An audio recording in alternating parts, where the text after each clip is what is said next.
উলামাগণ লিখেন, কিছু গুনাহের খারাপ প্রভাব ঠিক মৃত্যুর সময় প্রকাশ পায়। তন্মধ্য হতে একটি গুনাহ হলো জিনার গুনাহ।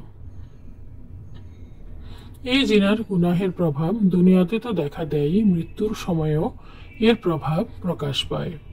একবার আমি হজরত মুর্শিদে আলম রহমতুল্লাহ আলাইহিকে বললাম, হজরত, আমি তো ছোট, ইলমও কম, তেমন বুঝিও না, এই জন্য অনেক কথা আমার বুঝে আসে না। আপনার অনুমতি পেলে সে বিষয়গুলো আপনাকে জিজ্ঞেস করে জেনে নিতাম। হজরত অনেক খুশি হলেন, বললেন, জিজ্ঞেস করে নাও।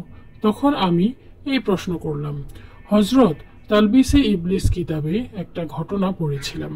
একজন কুরআনের হাফেজ ছিল, যে কোনো বেগানা নারীর দিকে তাকিয়েছিল, কামনার দৃষ্টিতে কোনো বেগানা নারীর দিকে তাকিয়েছিল, যার কারণে ২০ বছর পর সে কুরআন মাজিদ থেকে বঞ্চিত হয়ে গেছে।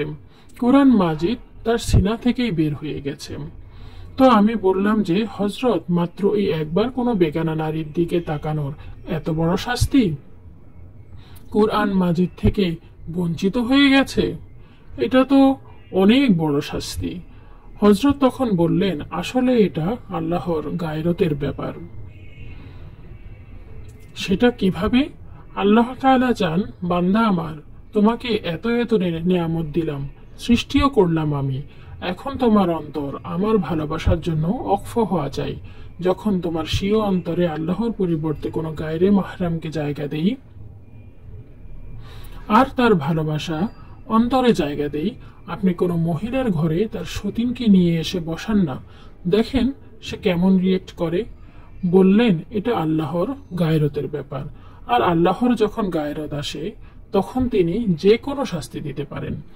যদি একবার কোনো বেগানা নারীকে দেখা কুরআন মাজিদ থেকে বঞ্চিত হওয়ার কারণ হতে পারে, তাহলে যাদের অবস্থা এই যে আজ একজনের সঙ্গে সম্পর্ক, কাল একজনের সাথে সম্পর্ক, পরশু অন্য কারোর সাথে সম্পর্ক, আমার সময় কাটে না, আমি সব সময় তোমার কথা ভাবি, মেসেজিং চলতেছে, দেখা সাক্ষাৎ চলছে, অবশেষে এসবের ফলাফল কি দাঁড়ায়?